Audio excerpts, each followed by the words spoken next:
Welcome again दोस्तों एक समय की बात है।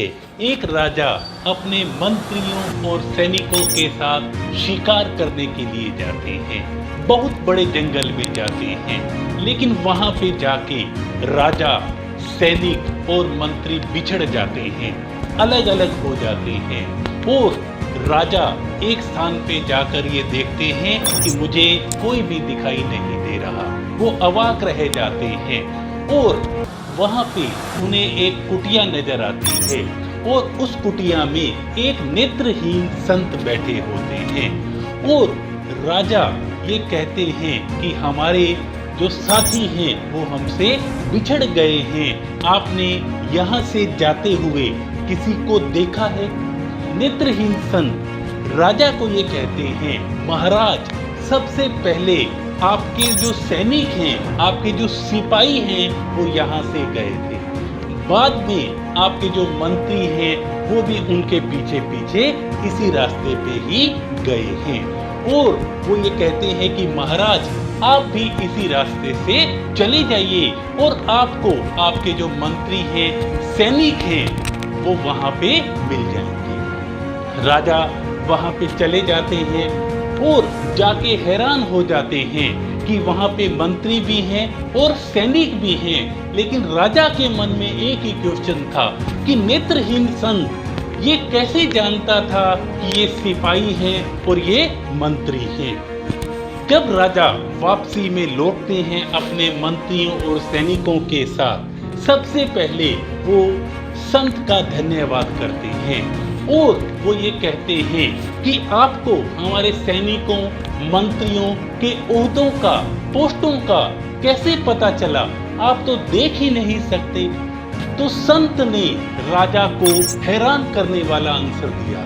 उन्होंने ये कहा कि आदमी की हैसियत का ज्ञान नेत्रों से नहीं बल्कि उसकी बातचीत, व्यवहार और कार्यों से होता है।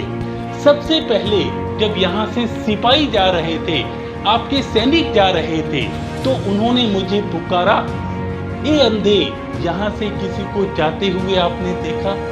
तो मुझे समझ में आ गया ये जरूर कोई संस्कार विहीन व्यक्ति हैं और जरूर ये छोटी पदवी वाले ही व्यक्ति होंगे।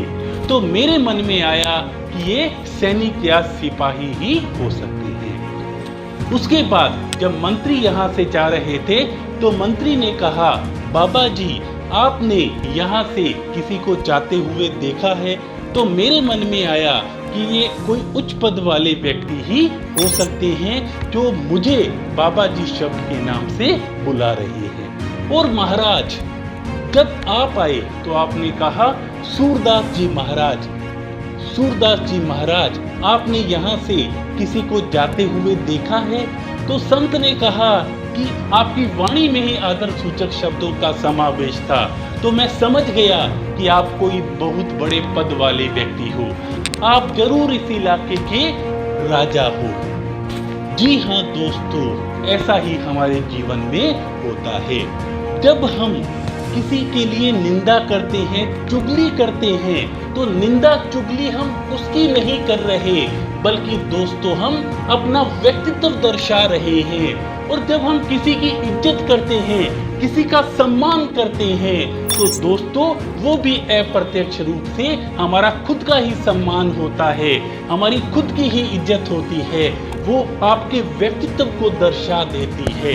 क्योंकि दोस्तों किसी ने कहा है, लहजे बयां कर देते हैं लोगों की, परवरिश हुई है या सिर्फ पाले गए हैं। कि जो आपकी परवरिश, आपका जो पालने का जो तरीका है, आपका जो घराना है, आपका जो परिवार है, दोस्तों वो आपके व्यक्तित्व में दर्शाता है, आपके कार्य व्यवहार में दर्शाता है, आपके कर्मों में दर्शाता है। आज से दोस्तों आप इस बात का प्रण लीजिए कि आपका जो लहजा है, आपका जो कार्य है, आपका जो कर्म है, वो सामने वाले के प्रति उच्च होना चाहिए। क्योंकि जो आपके लहजे हैं, जो आपके कार्य हैं, वो केवल आपका व्यक्तित्व ही नहीं दिखा रहे, बल्कि आपके खानदान, आपके परिवार और आपके आसपास का जो चित्रण है वो भी कर रहे हैं। तो दोस्तों, इस अच्छाई को फैलाने की शुभकामनाओं के साथ थैंक यू सो मच।